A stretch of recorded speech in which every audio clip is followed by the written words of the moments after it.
Apoio Cultural Onix Auto Center. Mecânica geral, retífica, suspensão, alinhamento, balanceamento, pneus, higienização de ar-condicionado, lavagem a seco e muito mais. Rua Paulino Afonso, 259, Centro de Petrópolis. Telefone para contato 2249-7174. Aproveite as nossas promoções.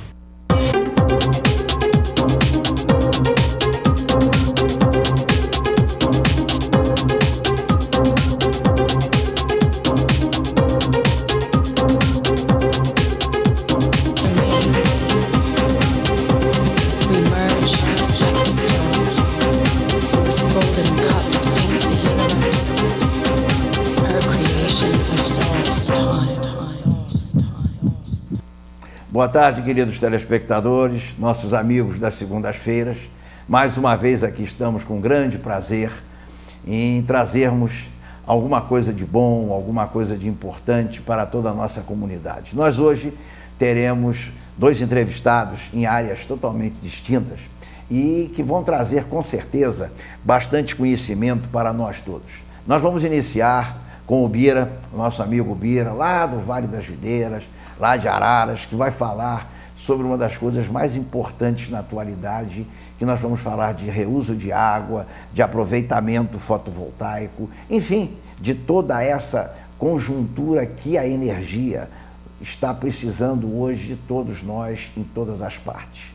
Também teremos a doutora Inês Galuzzi, psicóloga, falando sobre o momento que nós todos vivenciamos, todo o momento que passamos todos nós de ansiedades, de depressões, enfim, de fatos absolutamente normais na vida de todos nós e que precisam ser falados, precisam ser mostrados. Inicialmente, eu gostaria de fazer um apelo que nos foi pedido pela população do bairro do Morém, que a doutora Aline, lá do postinho do Morém, que tão bem atende há mais de 4 anos aquela população, seja mantida no bairro e não transferida. Será realmente uma pena que a população que já tem uma sintonia, já tem um conhecimento, já tem uma confiança, perca essa pessoa por outro profissional que virá, que poderá ser até muito bom, de alta qualidade, como nós todos temos certeza que os nossos médicos em Petrópolis temos uma ótima qualidade, mas é muito mais fácil lidarmos com aqueles que estamos acostumados. Dito isto, vamos dar o nosso boa tarde ao nosso querido Bira. Boa tarde, Bira. Boa tarde. Bira, você que vem lá de Araras, né, Bira? Você técnico da área de aquecimento e principalmente, não, Bira? Técnico de energia limpa. Energia limpa. Bira, o momento que nós vivemos é um momento em que a energia limpa é extremamente importante, não? Sim, sem dúvida. Na verdade, todas as energias são importantes nesse momento. A gente passa por uma crise energética por falta de vários fatores. Água, e inclusive o fator água é muito importante no reuso de água. Muita gente não está preocupado em gastar água dizendo mas as fontes são inesgotáveis. Pelo contrário, as nossas reservas são esgotáveis sim. E o detalhe importante, numa lavagem em casa, por exemplo, de calçada, as pessoas utilizam água sem a menor noção do que está fazendo. Vamos dizer, a concessionária vai reabastecer. Mas da onde essa concessionária vai reabastecer é que é a pergunta principal, se ela não tiver essa fonte para pegar. Ô Bira, e um detalhe, além disso tudo, né? O custo da água também já não é mais aquele custo tão barato quanto se conhecia, né? Sem dúvida. Na verdade, uma coisa está aliada à outra. Para ter o abastecimento de água é necessária a utilização de bombas. Essas bombas são geradas acionamento por energia elétrica. Se a energia elétrica sobe, o custo da água vai subir também em função. Isso vai ser repassado para o consumidor independente de qualquer coisa. Aliás, nós vivemos um problema no país seríssimo, que é o problema da geração e talvez maior seja o problema da transmissão. Porque isso é uma das discussões que se ouve muito. Essas energias do Rio, essas geradoras do Rio Madeira não têm transmissão suficiente para chegar no sul. As obras estão sendo feitas, mas a que parece ainda não chegaram a ser totalmente concluídas. Não adianta você gerar e não transmitir, né, Bira? Certo, com certeza. Na verdade, o fato importante é o seguinte, as pessoas têm que se conscientizar que tanto as concessionárias de energia elétrica como as concessionárias de fornecedores de água, elas também vão chegar no limite delas. E o que nós podemos fazer quanto a isso? É cada um tentar gerar sua própria energia. De que forma? Tem 3 tipos de geração de energia própria, que para a gente é muito importante, não só pelo fator financeiro, mas para o planeta ainda mais. Vou falar o primeiro tipo e a gente entra nesse assunto. Por exemplo, o aquecimento solar. Muita gente não sabe exatamente o que é o aquecimento solar. Aquecimento solar é um sistema que, com um reservatório térmico, uma espécie de um boiler, e com coletores solares, termosolares de cobre, eles aquecem água para banho ou piscina. Então é um sistema barato, razoavelmente barato, que as pessoas pouco conhecem. Por exemplo, o chuveiro elétrico é o que mais consome em uma casa, em torno de 60% do consumo energético da residência. Se tiver um sistema de geração de energia, de aquecimento de água como esse, ele já reduz 60% da energia. Isso é fato. Ô Bira, uma coisa, a energia que você aquece durante o dia, ela permanece aquecida? Ou só durante a hora que você tem o sol, tem, vamos dizer assim, o dia em si, é que ela está aquecida? Não, exatamente. Ela fica aquecida porque é um reservatório solar térmico. Ele é isolado, com poliuretano expandido. Então, durante a noite, ele perde no máximo 3 graus, dependendo da marca do reservatório. Se for de boa qualidade, ele chega a perder 1,5 graus por noite só. O que quer dizer isso? Uma água aquecida durante o dia, na faixa de 50 graus, que é uma média, essa água vai chegar no outro dia, mesmo passando a noite inteira parado no reservatório, com uma perda de 1,5 graus, 2, 48. A água para banho, até 41 graus, é super confortável. No outro dia, o sol vai vir e vai refazer esse diferencial perdido durante a noite. Ô Bira, a pergunta que eu vou te fazer é a pergunta de um leigo, mas que eu tenho certeza que muitos estão se fazendo. Aqui que nós temos tanta chuva, durante o dia chuvoso, aquece? Sim, aquece. Na verdade, aquece com menor rendimento. Existem 2 tipos de coletores, ou melhor, os mais comuns. O coletor de cobre é uma chapa de cobre e os tubos. Ele aquece, é o processo chamado termodinâmica. Ele aquece, a água entra na parte de baixo do coletor, ela vai sendo aquecida, menor densidade, ela sobe e vai para o reservatório, com a placa de cobre. Ela tem menor rendimento na chuva. Porém, existe a placa solar a vácuo, é um tubo de vidro isolado em vácuo, que mesmo em dias com pouquíssimo sol, ela tem muito melhor rendimento, porque esse tubo a vácuo promove uma reação química. Então, um exemplo básico disso, por exemplo, vamos supor que a luminosidade solar esteja aquecendo esse tubo a 30 graus. Ele consegue aumentar essa temperatura até no dobro ou até no triplo. Ele vai chegar a 90 graus na saída do coletor a vácuo. Realmente é muito interessante isso, e até nós que somos leigos no assunto, ficamos instigados nisso. Eu até vou procurar você lá, já sei que lá no Vale das Videiras, certo. Como diz o teu pessoal por lá, não é muito fácil encontrar o Bira, porque ele tem um defeito grave. Até a menina da área do ponto do ônibus me falou, ele trabalha demais, ele não para. É verdade. É isso mesmo, Bira? É verdade. Na verdade, eu sempre falava que o meu tipo de serviço, a empresa que eu criei, Energia Limpa, era um tipo de serviço de futuro, mas é um futuro presente. Tudo que eu apresento na empresa, que eu ofereço como serviço, é o que nós precisamos hoje em dia e com urgência.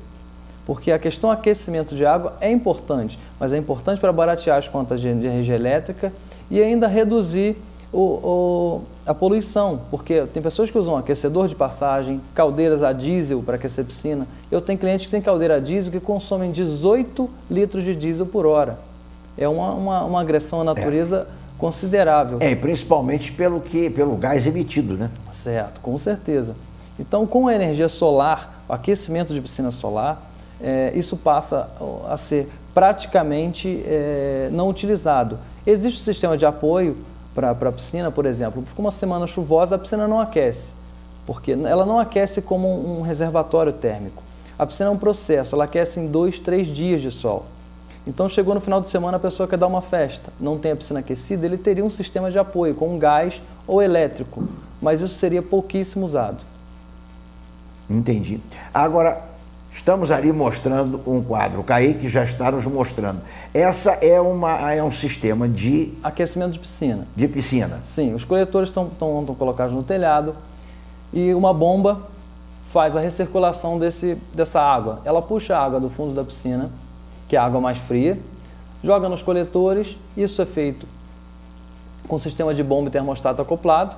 com sensores na piscina e no coletor, e ela é devolvida na piscina aquecida, uma faixa de 10 graus acima da água que está entrando no coletor. Bem interessante. Ô Bira, e o custo de um aquecimento desses? É muito alto, Bira? Olha, varia muito. Por exemplo, um aquecimento básico, que seria um solar popular, é um kit, na verdade, um reservatório de 200 litros com um coletor solar. É o mais básico, na faixa de R$ 1.500. Esse que você diz é o residencial? É o residencial, para aquecimento de água de banho. Agora, uma pergunta que eu te faria, não sei até que ponto você terá como me responder. Em quanto tempo, basicamente, se você montar um esquema desse, você tem retorno, vamos dizer assim? Porque há um tempo atrás, um tio meu resolveu fazer o aquecimento e toda a energia pelo telhado com célula fotovoltaica, mas ele me disse, olha, leva 15 anos para recuperar o investimento. Aí realmente não é muito interessante. Mas, sem considerar a parte, evidentemente, da poluição, do bem-estar, do meio ambiente. Agora, esse que você me diz de 1.500, naturalmente você tem uma economia na conta de luz? Sim, considerável. Porque o chuveiro, como eu disse, é o que mais consome na casa. Ele consome 5.500 watts-hora. Um chuveiro comum, o mais básico. Então, é o que mais consome. Num sistema desse, em menos de um ano, é facilmente pago. Nos sistemas para geração de energia elétrica fotovoltaica, o investimento inicial é um pouco alto realmente. Mas o que a gente tem que se preocupar não é simplesmente com o investimento e quanto tempo vai se pagar. É que as fontes de energia do país e do planeta vão se esgotar. Então, o quanto antes a gente se adequar a esse sistema, melhor para a gente. Porque a cada dia tem mais consumo. Então, aumentando o consumo, vai ter a chance maior das contas de luz subirem mais. E aí esse investimento vai ser pago em menor tempo. E depois um detalhe, nós hoje praticamente usamos energia para tudo, né? Você entra na porta de entrada e vai até os fundos da casa e você tem tomadas, você tem aparelhos elétricos, você tem... Enfim, hoje uma das coisas muito usadas são os aparelhos na cozinha em que você dispensa a gordura, e você dispensa o óleo, mas é tudo à base de aquecimento. Exatamente. E é tudo à base elétrica. Todos os aparelhos que usam resistência elétrica são os que mais consomem. Então, por exemplo, micro-ondas, torradeira, panela elétrica, essas panelas, como você está falando... De arroz, por exemplo. De arroz. Então, são os que mais consomem. Para se dimensionar um sistema fotovoltaico para isso é até complicado, porque são aparelhos que realmente consomem muito. O ideal para quem quer investir pouco e ter um bom retorno é investir em iluminação, TVs e geladeiras. Esse é o sistema básico de fotovoltaica, que ela consegue atender bem sem investimento alto, porque o fotovoltaico é calculado em função de watts. Então, quanto mais watts de consumo eu teria, mais coletores eu teria que colocar para conseguir manter essa carga funcionando bem. Agora, Bira, isso durante o período de chuvas, por exemplo, esse período que a gente tem menos sol, ele funciona, vamos dizer assim, razoavelmente bem dentro dessa capacidade de watts que você está nos colocando? Funciona. Na verdade, por exemplo, período de inverno, que a gente tem menor insolação e menos tempo de sol na superfície da Terra. Ele tem menor rendimento, mas ele ainda funciona. E ele é dimensionado para funcionar o meio termo entre verão e inverno. O dimensionamento básico é esse. A gente não adianta eu colocar ele simplesmente para o verão e no inverno ele ficar muito fraco. E nem colocar ele totalmente para o inverno, que no verão ele vai sobrar. Então, o interessante é dimensionar o meio a meio. Mas dá para usar no inverno ou em dias chuvosos. No caso do fotovoltaico, as células são feitas de silício e mesmo com pouca luminosidade ainda consegue esse rendimento e consegue gerar energia. Mas é lógico que com o sol isso é muito melhor. Por exemplo, aquilo é um sistema de aquecimento de piscina, são coletores de cobre, tem um grande problema de sombra, mesmo assim tem bom rendimento, inclusive no inverno. A piscina fica trabalhando na faixa de 30 graus, isso é um sistema fotovoltaico, são placas para geração de energia elétrica, que mesmo com... esse é o sistema a vácuo que eu falei, são tubos isolados em vácuo, a temperatura de saída pode ser até de 110 graus, impressionante, hein, Bira? porque ele tem uma reação química que eleva essa temperatura e dá muito melhor rendimento. Isso é muito usado na Europa para gerar vapor. Agora, esse deve ser mais caro, esse sistema, né? Sim. De vácuo. É bem mais caro. Ali a gente tem um desenho técnico, como funciona a energia solar conectada à rede da Ampla. É um sistema muito interessante. A gente tem os coletores e tem um inversor e um medidor bidirecional. O que quer dizer isso? Esse medidor é o medidor que a Ampla fornece. Por exemplo, durante o dia eu produzi mais energia do que eu estou usando, eu devolvo esse percentual para a Ampla. É como se o medidor girasse o contrário. Então ele me devolve isso em créditos. À noite eu vou usar a luz da Ampla, porque eu não tenho luminosidade do sol. Então eu estou usando. Por exemplo, eu fiquei uma semana fora de casa e só produziu, eu não usei nada. Isso tudo foi direcionado para a rede da Ampla. Eu tenho até 36 meses para reutilizar, ou melhor, para usar esses créditos que são gerados. Quer dizer que então você faz aquela filosofia perfeita, né? Você tem em casa também. Sim, Você claro. usa na tua casa, então Claro, com realmente é igualzinho aquele cozinheiro que não começou a cozinha. Sim, ele tem exatamente. que cozinhar, comer aquilo que ele cozinha, né? Que Claro, ele claro. Mas realmente é muito interessante esse fator da devolução do excesso. Quando você manda o excesso, você criou crédito. Sim, com certeza. E aí tem um fato importante. Você pode adicionar mais coletores. Por exemplo, eu quero fazer um investimento baixo agora, mas e depois? Eu quero adicionar mais coletores para me gerar mais energia. É possível. Na verdade, se chegar num determinado ponto que o inversor não suporta, a gente troca o inversor e mantém os coletores que já tem e adiciona mais. Por exemplo, se eu gerar muito mais energia, são muito mais créditos. Por exemplo, no inverno, isso é bem interessante, porque no inverno tem umas pessoas que usam um aquecedor para dormir, esses aquecedores elétricos. Porque todo mundo fala, o verão usa muito ar-condicionado, realmente, mas no inverno a gente também usa muita energia elétrica. Por quê? A gente escurece mais cedo, a gente está dentro de casa mais cedo. Então isso é interessante, dá para fazer esse sistema. E uma das coisas também muito importantes na parte elétrica é que a gente faça uma rede elétrica nas nossas casas um estudo muito bem feito, Sim, né? sem dúvida. Dimensionamento dos cabos que se usam. Exatamente, Isso é uma das isso é coisas muito que eu realmente tenho alguma experiência pela minha casa e pelos imóveis que a gente vive deles, inclusive, nós fazemos esse tipo de trabalho e eu tenho até um técnico em eletricidade que me atende. E frequentemente me dizem, não, você exagera. Não, eu não exagero. Eu sempre tive retorno por usar uma fiação adequada para aquela necessidade. Agora, Obira, me diz uma coisa aqui importante. Dentro desse contexto que você tem, você pode, por exemplo, regular, porque você me falou inverno e verão. Isso é regulável ou é programável inicialmente? Não, na verdade o projeto é dimensionado para funcionar o ano inteiro. É lógico que no verão ele vai ter mais rendimento, mas no inverno o rendimento não vai cair a tal ponto de eu não utilizar. Eu sempre vou utilizar a energia. Inclusive a energia fotovoltaica para a elétrica, ela vai ser sempre utilizada o ano inteiro. A termosolar para aquecimento de água, no inverno ou em dias chuvosos, ela cai bastante o rendimento. Mas a energia fotovoltaica, a gente vê, tem um exemplo fácil da gente ver, são aqueles postes que tem na BR-040. Isso. Só pode ver que ela está acesa todos os dias, independente de chuva ou sol, aquele poste que a gente está vendo, independente de chuva ou sol. O arco voltaico, o arco metropolitano também tem todo esse sistema. Tem alguns mil instalados. Exato. Né? Ali, apesar de que ali há um erro do ponto de vista segurança, porque você não tem as lâminas de proteção. Sim. E se você sai para o meio, onde você normalmente seria área de escape, você encara um poste ou o suporte do poste. Mas, realmente, do ponto de vista, vamos dizer assim, econômico, é interessante, porque você dispensou fiação, você dispensou toda uma rede elétrica que você teria que utilizar e que teria um custo. Sem dúvida. E aí que eu falo a questão de dimensionamento. Aquele poste foi dimensionado para funcionar tanto em dias chuvosos, por exemplo, suporta até 4 dias sem sol nenhum, porque ele está acumulado em baterias e é dimensionado para funcionar durante esse tempo. Se tivesse um coletor só, que aquilo ali na verdade a gente olha, parece que é um só, mas são 3 células. Então, se tivesse um só, talvez funcionaria 1 dia e meio, 2 no máximo sem sol. Mas a gente vê que tem que ser dimensionado o meio a meio para funcionar entre inverno e verão com bom rendimento. Agora uma pergunta, Obira, que naturalmente os nossos queridos telespectadores estão se fazendo. Qual é a durabilidade de uma célula dessas? A média é de 20 a 25 anos. Na Alemanha tem sistemas já montados com essa faixa de tempo e ainda produzem energia. Mas a média é de 20 a 25 anos para uma placa continuar produzindo.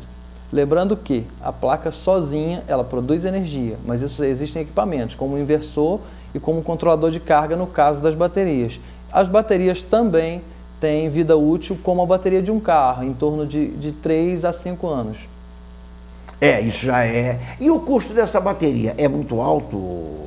Das baterias, sim, infelizmente. As baterias são de chumbo ácido, como uma bateria, imagina uma bateria de caminhão, só que a gente chama de bateria estacionária, porque ela é própria para energia solar. O que quer dizer? É uma propaganda, na verdade, é uma bateria inteligente. Ela consegue armazenar um pouco mais de energia e consegue descarregar essa energia mais lentamente, para que não haja muita perda, um pouquinho diferente das baterias de carro que a gente conhece.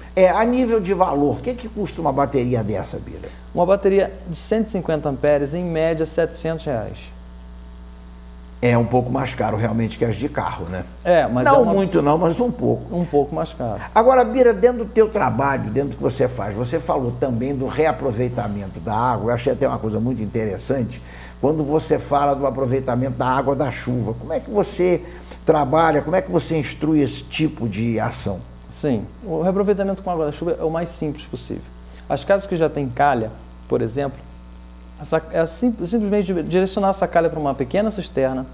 Dessa cisterna, ela pode ser distribuída para irrigação de jardim, para lavagem de carro, ou pode voltar isso para as caixas de descarga. Por quê? Esse processo é o mais simples e só tem um processo de filtragem, na verdade.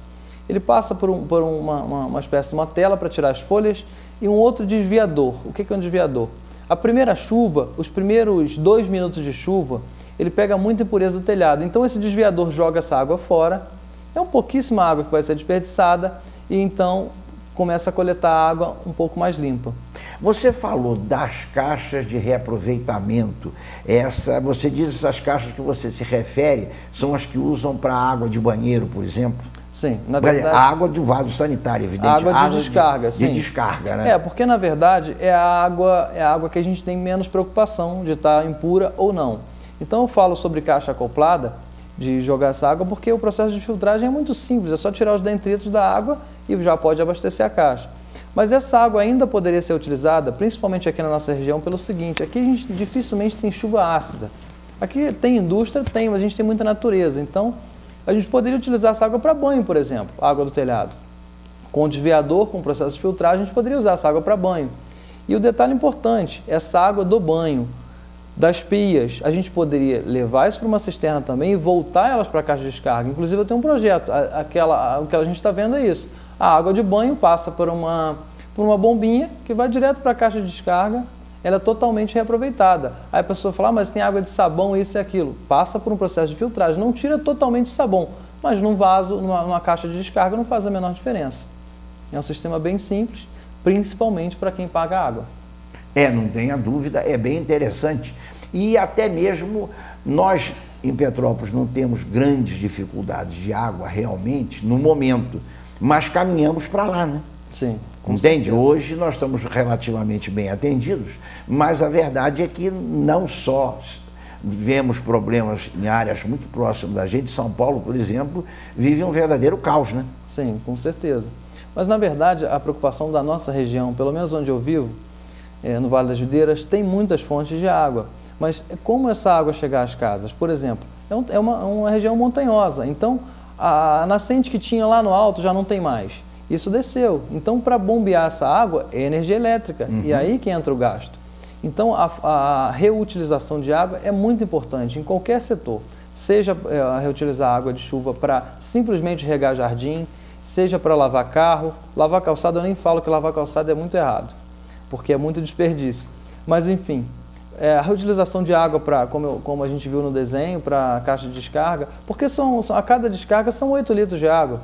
Essa água, se for uma água que vem de uma fonte limpa, a gente está jogando 8 litros de água limpa fora. Inclusive uma água que teoricamente é fluoretada, é uma água com todo um tratamento para ser utilizada normalmente, né? Certo, com certeza. Olha, Bira, realmente é um trabalho muito interessante. E com certeza você vai ser solicitado pelos nossos telespectadores. E eu perguntaria, como é que se consegue achar o Bira? Porque, olha, eu vou te contar uma coisa, para fazer contato contigo foi difícil, porque, como disse muito bem a nossa amiguinha lá, que você realmente trabalha demais, você não para de trabalhar. Como é que a gente consegue achar o Bira? Certo. Na verdade, é porque infelizmente na região que eu estou não tem sinal de celular. Né? Eu escolhi essa região porque é uma região que dá para aplicar todos os sistemas que eu trabalho. Mas no WhatsApp e por e-mail é simples me achar. E eu venho na cidade onde tem sinal de celular também e consigo atender bem os clientes. É porque realmente a demanda é muito grande e eu tenho que estar presente nas instalações. Eu não posso simplesmente direcionar os funcionários, eu tenho que realmente estar próximo das instalações. Então vamos fazer a tua merchandagem. Telefone, Bira. Sim, o telefone da Energia Limpa que atendo no WhatsApp é o DDD 24 992 55 5941. Repete. DDD 24 992 55 5941. Também no WhatsApp esse telefone? No WhatsApp. Isso. E o teu e-mail, Bira? Meu e-mail é energialimpa85, @gmail.com. Bira, eu tenho certeza que nós deixamos muita gente com gostinho assim de eu quero conhecer isso de perto. E eu gostei muito, e pelo que eu ouvi, sinceramente, lá no pessoal lá do Vale das Videiras, eles gostam muito de você, em especial pela maneira franca como você trabalha, como você é positivo nas suas explicações, como você nos mostrou aqui. Eu te agradeço imensamente a tua presença aqui e eu acho que nós deixamos no ar bastante coisa para ser pensada pelos nossos telespectadores e que nós analisemos e busquemos a cada vez mais evitarmos esse desperdício que nós temos tido frequentemente, né, Bira? Certo, com certeza. É bom para o planeta e principalmente para o nosso bolso, que as contas de energia ainda vão subir mais. E possivelmente contas de água, porque as bombas são geradas, são acionadas por energia elétrica. É uma cadeia, não certo. É apenas um elemento. Não. É uma sequência, um sequenciamento que aí está. Bira, muito obrigado pela tua presença. Ficamos satisfeitíssimos e nós vamos marcar um dia, dar uma visitinha lá na tua área para conhecer um pouco mais disso. Sim, será um Talvez prazer. até levarmos lá o nosso cinegrafista, fazemos uma filmagem lá, que eu acho que é muito interessante se mostrar isso para a nossa população. Será um prazer receber. Muito obrigado, Bira. Kaique, os nossos apoiadores, por favor.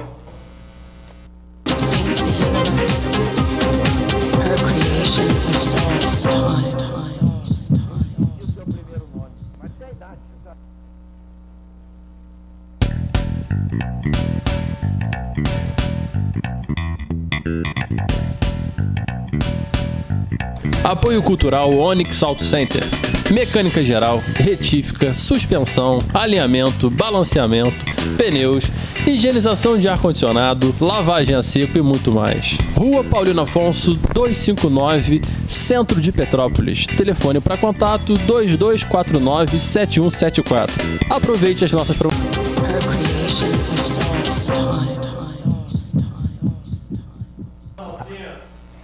Estamos de volta. E agora temos conosco o grande prazer de aqui estar a Inês Galuzzi, psicóloga, trabalhadora com a técnica da psicanálise, que vai nos trazer alguns conhecimentos muito importantes no momento que nós hoje vivemos, que é um momento difícil, é um momento de muita ansiedade, é um momento de muita situações difíceis dentro daquilo que nós vivemos. Boa tarde, Inês. Boa tarde a todos aqueles que estão nos assistindo, que possamos contribuir de alguma forma com informações, trazendo um pouco de clareza aí sobre assuntos que são tão comuns, mas ao mesmo tempo tem uma complexidade que é preciso muitas vezes ser falado de forma um pouco mais detalhada, como é a nossa ideia, né? De forma Inês, simples, mas... exato. Inês, dentro daquilo que você está vivenciando hoje, como é que você vê a situação do paciente, daquele que te procura normalmente? Qual a faixa etária, por exemplo, que mais te procura? O jovem, o mediano ou o idoso? É uma pergunta difícil. Não, na verdade, não existe assim um padrão de média, porque na verdade eu atendo tanto adolescente, eu não atendo criança, né? Então o público infantil não poderia estar falando aqui porque não é a minha área. Mas eu atendo adolescente, adulto, adulto jovem, até idoso, né? Então, na verdade, eu tenho pacientes de todas as faixas etárias dentro disso aí que eu acabei de falar, assim, de uma forma assim até bem balanceada, a não ser o idoso.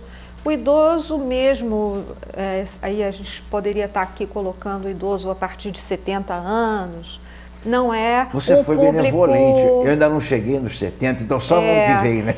Mas eu queria colocar assim, dentro da clínica, né? Perfeito. A partir dessa idade, não é, pelo menos na minha experiência, não é muito comum. São pessoas que vêm em busca com menos frequência, nesse aspecto que eu estou falando, né? Até os 60, 60 e poucos, a gente ainda vê uma certa necessidade e a própria proatividade de pessoas dessa idade querendo se trabalhar. Ô Inês, você concorda com a tese de que nós não podemos parar de ter atividade? Que a atividade ajuda muito a nossa manutenção? Olha, eu não só concordo, como a gente até é capaz de ver isso na prática. Porque uma das coisas muito comuns que se vê é exatamente a autoestima ser muito diminuída nessa etapa, nessa fase de vida em que as atividades começam a decair no sentido de produtividade, no sentido do sujeito se sentir útil. E aí, quanto mais aqueles indivíduos, nós todos, quanto mais nós formos capazes de produzir, e aí independe da idade, obviamente, da limitação que a própria idade dá e traz, é bastante importante que nós tenhamos essa predisposição, mesmo que estivermos já na fase de nos aposentar, de deixar algum tipo de trabalho que foi durante tantos anos feito, que isso aconteça na nossa vida, mas que a gente não deixe e que isso se misture com a inutilidade, com a falta do fazer algo. Porque podemos terminar a nossa fase, né, como profissionais e podemos ser úteis na sociedade, na família, num grupo, numa instituição, de que forma for, ou até mesmo para um desejo pessoal de querer conhecer coisas novas. Isso tudo é trabalho, né? Estudar é trabalho, produzir um tempo de forma útil é trabalho, sem que necessariamente a gente esteja falando que trabalho seja remunerado. Então, a atividade, como foi a palavra que você empregou, eu acho de extrema importância.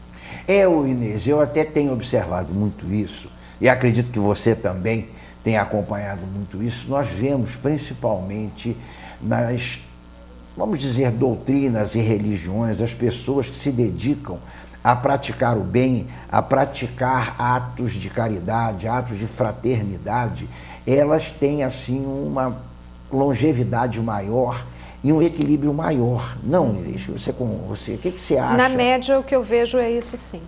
Quanto mais ativos as pessoas se colocam, predispostas, não só para si mesmo, eu quero reforçar isso, porque nós podemos ser ativos conosco e principalmente com o outro, independente da gente estar sendo remunerado ou não para isso. E aí essa atividade, principalmente quando envolve o outro, quando você pode produzir para algum outro, ela mostra, até mesmo no círculo que nós conhecemos das pessoas, que as pessoas que se doam e que se predispõem ao novo, mesmo numa etapa de vida já um pouco mais adiantada, elas são mais felizes, são mais completas. Vamos falar da autoestima de novo, porque eu acho que é fundamental. Elas são mais centradas, a autoestima está mais realizada e, a partir disso, todo o emocional e o que envolve os aspectos emocionais também estão numa condição de saúde melhor, né? Inês, eu convivo com dois grupos muito interessantes, que é o grupo da dança de salão, onde nós temos, por exemplo, o que nós chamamos de tio Carlinhos, com quase 90 anos, dançando maravilhosamente bem, bacana, numa alegria, numa coisa, e ensinando a garotada. Eu não vou dizer ensinando para nós não, porque nós já passamos um pouco do tempo de garoto, mas ensinando aquela moçada, aquela garotada nova que está se aparecendo. E também, em especial, no coral da Uzimed, que é um coral terapêutico. Ele foi criado com uma ideia terapêutica e hoje é um coral que se reúne uma vez por semana e aonde a nossa idade média passa dos 60. Entende? Nós temos hoje duas exceções que tem menos de 30, mas o restante é dali para cima. E uma coisa interessante, como nós nos sentimos muito bem ali, e pessoas que têm pouquíssima atividade, que ficam estudando e pensando e sonhando com aquela quinta-feira e com aquelas apresentações que são realmente muito gratificantes, né? Isso, dentro da tua tese, pelo que eu estou entendendo, faz parte da autoestima, não, Inês? Da autoestima e da socialização, que aí é uma coisa bastante importante. O indivíduo que se predispõe a isso, ele está socializando. Então, ele está trocando. Ao mesmo tempo que ele está aprendendo, ele também está dando alguma coisa dele. Perfeito. E aí, eu acho que é interessante que nós tenhamos condições de perceber que quando a gente está falando do psíquico, quando a gente está falando das emoções, a gente nunca pode colocar muito cercado aquilo que é o sujeito, o indivíduo e suas emoções, porque as implicações, as complexidades, elas são muito grandes. Então, quando você está num local em que você troca, em que você não só aprende, como você também dá alguma coisa sua... Você ensina, né? Isso é bastante importante e gratificante. E aí faz com que o teu aspecto psicológico que envolve as emoções, os medos, os receios, as tristezas, elas tendem a ser compartilhadas, socializadas e existe ali um apoio, ainda que não explícito, mas uma sensação de segurança, de suporte que está ali envolvido quando as pessoas se agregam, né? Até mesmo de aceitação, né? Sem dúvida, né? Aí a gente volta para a autoestima. Essa autoestima. Quando o outro aceita, quando te acolhe, fica mais fácil para você também se aceitar. Da mesma forma, o contrário. Quando você está melhor com você, quando você está com a sua autoestima equilibrada, você também aceita melhor o outro. É sempre uma reciprocidade. É uma troca, né? Sempre é uma troca. Porque nós somos sujeitos criados para essa socialização, nós somos né? seres gregários, né? Exatamente. Isso é a realidade. Apesar de que nós conosco mesmo, ou seja, as nossas emoções, elas precisam estar, em primeiro lugar, muito equilibradas nesse movimento interno, para poder o movimento externo funcionar. E aí, assim, a gente vai entrar num ciclo, né? Ô Inês, eu vou te fazer uma pergunta, talvez, vamos dizer assim, não sou da área, mas talvez ela seja interessante. Quando é que nós devemos entender que temos que procurar ajuda? Porque muita gente, às vezes, se tomba pelo caminho. Quando eu digo tomba, nós temos um nível de suicídios aqui na nossa área muito grande, entende? E as pessoas muitas vezes não procuraram a ajuda. Quando é que nós temos de procurar ajuda, Inês? Hoje em dia, o que eu vejo e converso com algumas colegas também, alguns colegas da área médica, inclusive, já existe uma aceitação e uma abertura maior diante de um trabalho psicanalítico, um trabalho psicoterapêutico, seja de que técnica se esteja falando.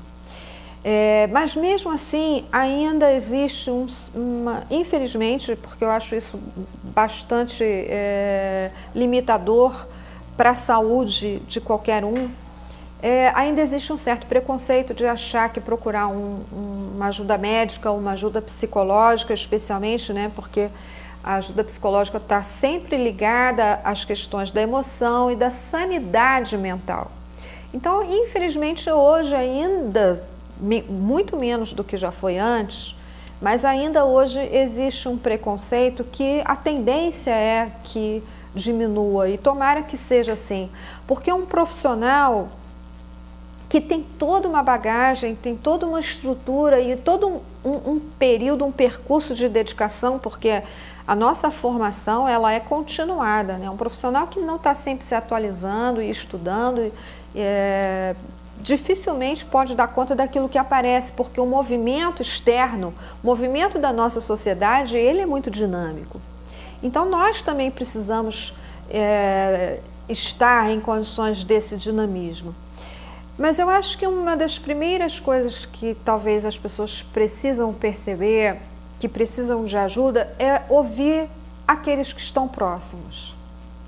Porque aqueles que estão próximos e que te querem bem, se alguns estão sinalizando ou tentando fazer com que você veja algo que você não esteja vendo, te sugerindo que você busque ajuda, eu acho que a pessoa deveria prestar atenção do que vem de fora e chega até ele. E é óbvio que a gente está falando aí de um filtro, né? São pessoas que nos querem bem. Se elas não estão nos dando essa sugestão, devemos ficar alerta. Não deve ser por acaso que isso está vindo de fora. E aí, então, e o principal movimento, na minha opinião, é o de dentro para fora. É o sujeito querer. Mas para ele querer, ele precisa enxergar a necessidade de que ele, sozinho, não está conseguindo resolver as implicações que, às vezes, uma emoção que ele acha que ele está sentindo, e que ele identificou, ele pode trabalhar. Porque uma coisa que eu vejo e é muito comum, né, a gente perceber, tanto quando a gente está estudando algum caso, ou até mesmo a própria teoria, ou quando a gente recebe os nossos pacientes, a gente vê que eles trazem uma queixa, e isso é natural, é o princípio de tudo.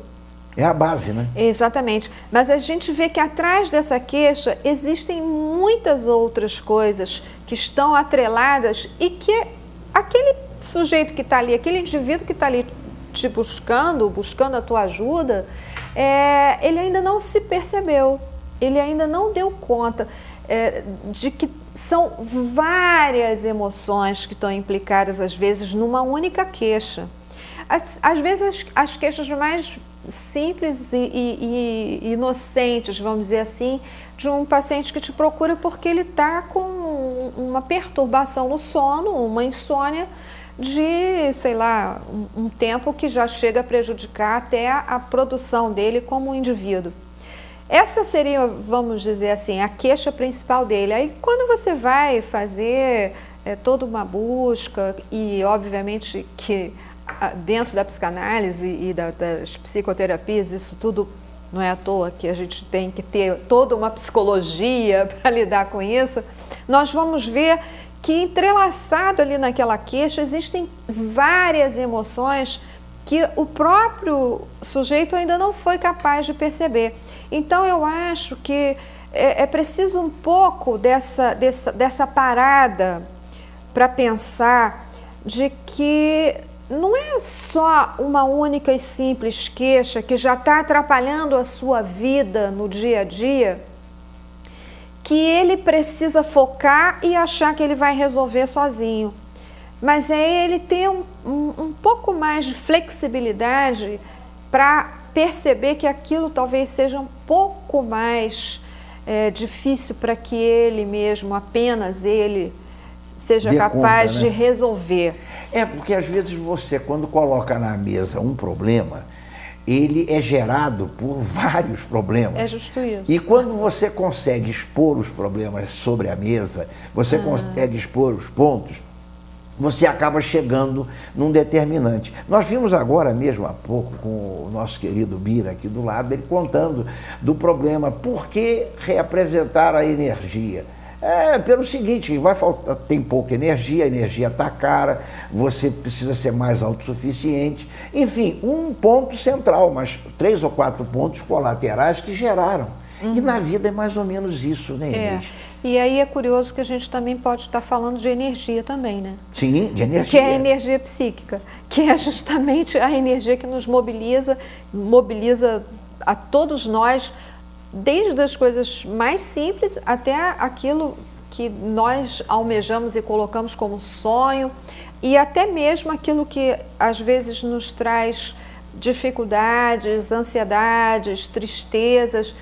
Isso tudo é movimentado também por energia, que é essa nossa energia psíquica, que se não for bem trabalhada, se não for bem administrada, e às vezes a gente pode sim resolver isso de forma autônoma, mas com a ajuda de um profissional que está predisposto e tem toda uma bagagem para isso, é claro que o resultado vai ser sempre muito melhor.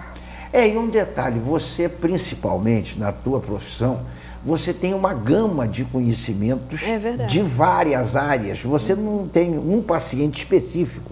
O teu paciente não é o padeiro, o leiteiro. São todos os pacientes que trazem todas as bagagens.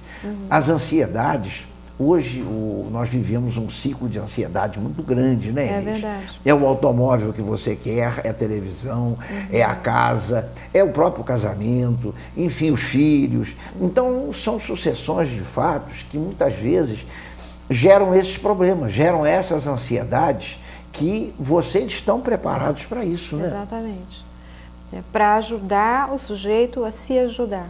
Porque, na verdade, o nosso trabalho é esse. É conduzir para que ele próprio se ajude, mas a partir de uma condução técnica, que é totalmente diferente de uma autoajuda, vamos dizer assim, né?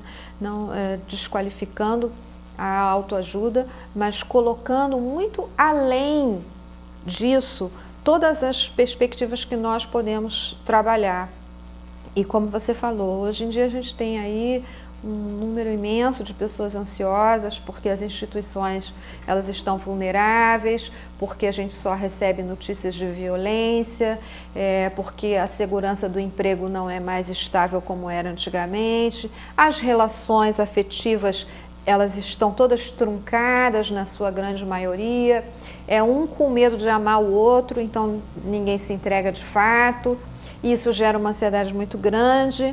Criar os filhos gera uma ansiedade enorme também, porque o questionamento do se está fazendo certo e errado hoje em dia está muito presente, gerando aí uma tensão enorme para os pais que querem acertar, e que é preciso que todos nós tenhamos conhecimento de que somos limitados, que vamos sempre buscar acertar, sem dúvida nenhuma, mas que em alguns momentos isso não vai ser possível, porque nós somos sujeitos com limites, mas que podemos aprimorar isso, sim, na medida em que buscamos ajuda e batemos as portas que estão aí para serem solicitadas. Você talvez tenha citado a coisa primordial, que é a necessidade que nós temos de nós buscarmos ajuda, porque você pode falar, agora eu só vou me modificar ou melhorar se eu realmente quiser. Sem dúvida. Agora, que a tua presença,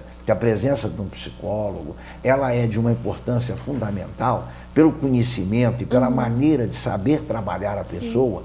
Isso é muito, muito importante. E hoje é difícil, e é muito mais complexo do que as pessoas pensam, né? Porque a gente tem todo um manejo, uma técnica, um estudo teórico e uma vivência dentro da experiência que se tem, e ainda assim cada um é cada um. Então, cada paciente que a gente recebe, ele é peculiar, ele é único. É um desafio. Então, o próprio Jung dizia, e eu acho assim, a fala dele muito interessante, ele diz, para cada paciente uma terapia. Porque nós vamos estar lidando com o universo particular daquele sujeito ali. Agora, é óbvio que toda a bagagem que nós temos e todo o conteúdo teórico que nós temos, teórico e prático, ele serve para isso, para esse manejo, né? Para podermos até observar que tipo, então, de abordagem, e em cada sessão também, né, porque eu ainda iria além. Às vezes, para cada paciente, para cada sessão e para cada momento em que ele esteja, você também precisa ter flexibilidade e negociar a melhor maneira de você poder ajudá-lo, né? Inês, isso é muito importante, porque temos um detalhe. Nós, quando compramos um automóvel, procuramos o melhor que nós podemos pagar. Uma geladeira, um fogão, enfim, tudo. E para nós mesmos, para a nossa saúde mental, inclusive, e principalmente o nosso bem-estar, nós precisamos de procurar aquele que vai nos ajudar. Você, pelo que você demonstra, você passa a inspirar no teu paciente uma confiança e uma certeza de que você está, a cada momento, trazendo para ele o leque de opções. Eu acredito, não sei se eu vou falar bobagem ou não, mas eu acredito que você mostra uma série de possibilidades para onde ele pode se direcionar, que muitas vezes ele nem vê, né, Inês? Você não deve apresentar uma solução feita, você apresenta várias soluções. Às vezes as pessoas têm essa ideia de que o psicólogo vai resolver o problema dele.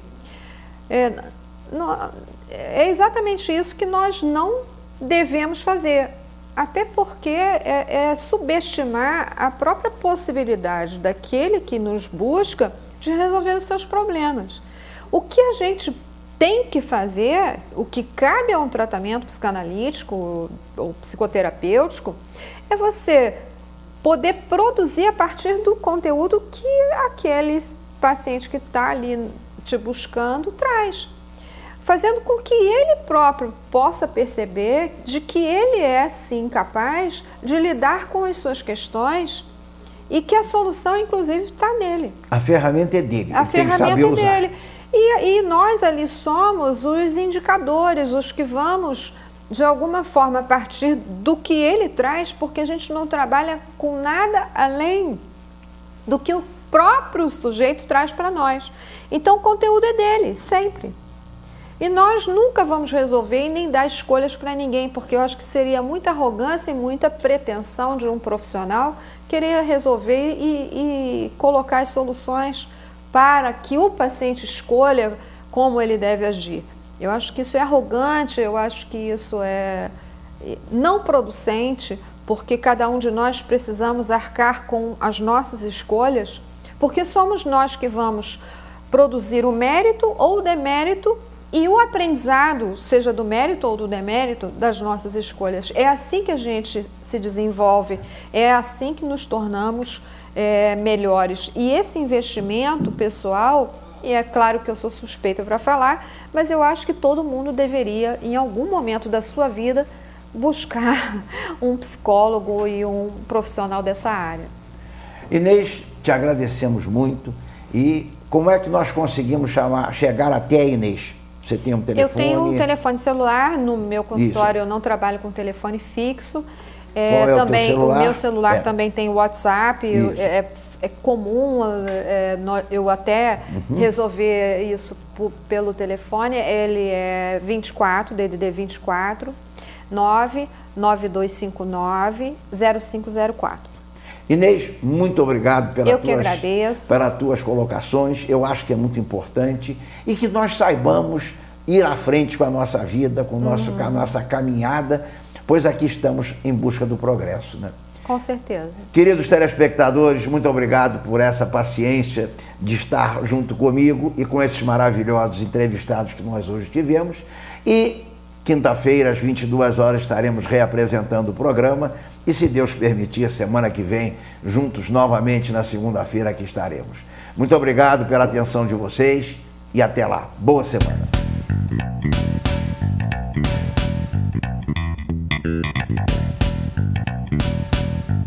Apoio Cultural Onyx Auto Center. Mecânica geral, retífica, suspensão, alinhamento, balanceamento, pneus, higienização de ar-condicionado, lavagem a seco e muito mais. Rua Paulino Afonso, 259, Centro de Petrópolis. Telefone para contato 2249-7174. Aproveite as nossas promoções.